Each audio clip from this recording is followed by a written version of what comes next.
वो बोली कि जब चंद्रमा निकल जाएंगे, चंद्रमा का पूजन करके फिर मैं खाना खाऊंगी। उसके भाई बोले, बहन अगर अभी चंद्रमा निकल जाएगा तो क्या तुम अभी खाना खा लोगी? तब साहूकार की बेटी बोली, हाँ भाई, अगर अभी चंद्रमा निकलेगा तो उनका पूजन करके मैं अभी खाना खा लूंगी। अब सारे भाइयों को लगा कि जब तक चंद्रमा नहीं निकलेगा तब तक हमारी बहन तो भूखी रहेगी। सब भाइयों को इस बात का बड़ा दुख हुआ। सारे भाइयों ने मिलकर योजना बनाई। तेल लाया, कोई पूला लाया, कोई लकड़ी लाया, कोई छलनी लाया। सारी चीजें इकट्ठी करके गांव से बाहर ऊंचे से एक पेड़ के ऊपर चढ़ गए और पूले पर आग जला के उसके आगे छलनी लगा दी। एक भाई भागा भागा घर आया, बहन देख चांद निकल आया है। वो साहूकार की बेटी ऊपर छत पे गई, जाके देखा सच में ऐसा लगा जैसे चांद निकला हुआ है। वो नीचे आई, आके अपनी भाभियों से बोली, भाभी चांद निकल गया, चलो अर्घ दे लेते हैं। उनकी भाभी बोली, बहन जी ये तो आपके नाम का ही चांद निकला है, हमारे नाम का चांद नहीं निकला है। साहूकार की बेटी ने छत पे जाके चांद की पूजा करी और आके अपने भाइयों के साथ खाना खाने बैठ गई।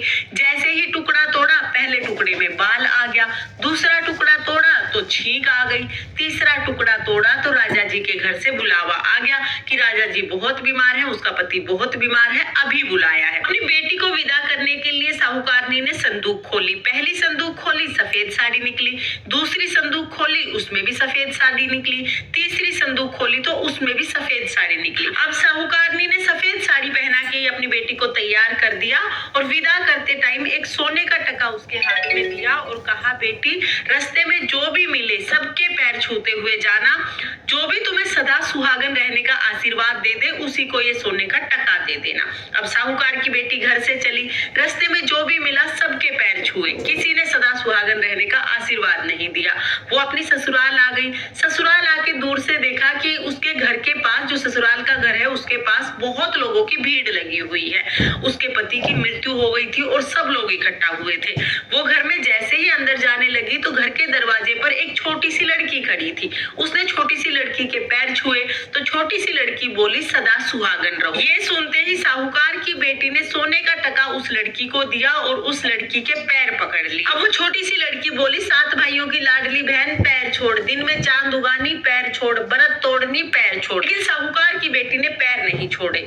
वो रोते हुए बोली, हे माँ, मैंने आपको पहचान लिया है, आप करवा चौथ माता है, आपने ही मेरा सुहाग लिया है, आप ही मेरा सुहाग देंगी। मैंने जानबूझकर कुछ नहीं किया, गलती से व्रत टूटा है।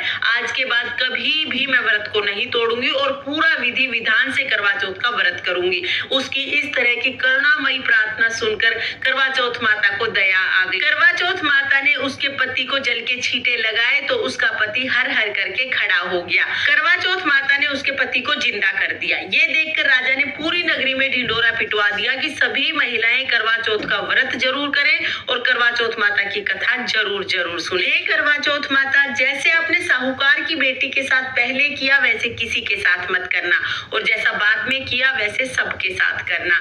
इस कहानी को कहते सुनते हुकारा भरते सबको अखंड सौभाग्य देना और सबके पति को लंबी उम्र प्रदान करना। ये थी करवा चौथ की कथा। इसके बाद हम एक गणेश जी की कथा भी जरूर सुनेंगे। तो चलिए अब मैं आपको गणेश जी की कहानी सुना देती हूँ। एक गांव में गणेश जी का मेला लगा था। सब लोग मेले में जा रहे थे। एक छोटी सी लड़की ने भी मेले में जाने की जिद कर ली।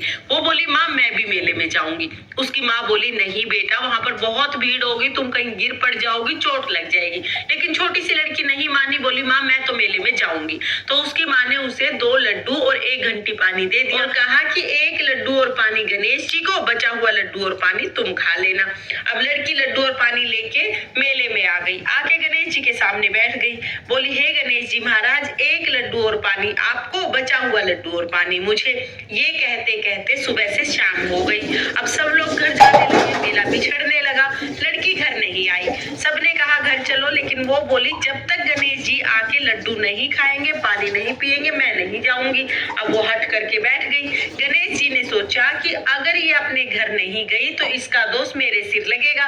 गणेश जी एक छोटे से बालक के रूप में आए और आकर बोले, लो तुम्हारा लड्डू खाया, लो तुम्हारा पानी पिया, अब मांगो क्या मांगना है। छोटी सी लड़की सोचने लगी, क्या मांगू? अन्न मांगू, धन मांगू, बैल मांगू, खेत मांगू, सुहाग मांगू, महल मांगू, हवेली मांगू, क्या मांगू? अब वो लड़की सोच ही रही थी। इतनी देर में छोटा सा बालक बोला, जो जो तुमने सोचा है वो सब हो जाएगा, अब तुम अपने घर चली जाओ। वो लड़की अपने घर आ गई।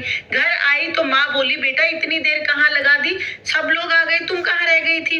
वो बोली माँ आपने ही तो कहा था गणेश जी को लड्डू खिला के पानी पिला के आना, मैं तो गणेश जी को लड्डू खिला के पानी पिला के आई। जैसे ही उस लड़की ने ये बात बताई, जो जो उसने सोचा था वो सब कुछ हो गया, पूरा घर अनधन से भर गया। हे गणेश जी महाराज, जैसे आपने उस लड़की की इच्छा पूरी की वैसे सबकी इच्छा पूरी करना और सबके घर को अनधन से भर देना। ये थी गणेश जी की कथा और इस तरह से हमारी करवा चौथ व्रत कथा पूर्ण होती है। करवा चौथ की व्रत कथा सुनने के बाद जो हमने हाथ में गेहूं के दाने लिए हैं, इनमें से थोड़े से दाने हम करवा चौथ माता को समर्पित कर देंगे। उसके बाद थोड़े से दाने जल के लोटे में डालेंगे। बाकी जो कहानी सुने हुए गेहूं के दाने बच गए हैं, इनके हम 2 हिस्से कर लेंगे। एक हिस्से से हम रात को चंद्रमा को अर्घ दे देंगे और एक हिस्से से अभी हम सूर्य देवता को अर्घ दे देंगे। हम लोग दिन में कहानी सुनते हैं, इसलिए दिन में हम सूर्य देवता को अर्घ देते हैं। अगर आप शाम को ही कहानी सुनते हैं तो शाम को आप सीधा चंद्रमा को अर्घ दे सकते हैं। तो फ्रेंड्स, आपको ये कहानी कैसी लगी कमेंट करके जरूर बताना। और अगर वीडियो आपको पसंद आई हो, वीडियो आपके लिए थोड़ी बहुत भी यूजफुल हो, तो प्लीज वीडियो को लाइक कर देना और चैनल को सब्सक्राइब कर लेना। करवा चौथ माता की कृपा आप पर सर्वदा बनी रहे और आपको अखंड सुहाग मिले, इसी कामना के साथ जय करवा चौथ माता। राधे राधे।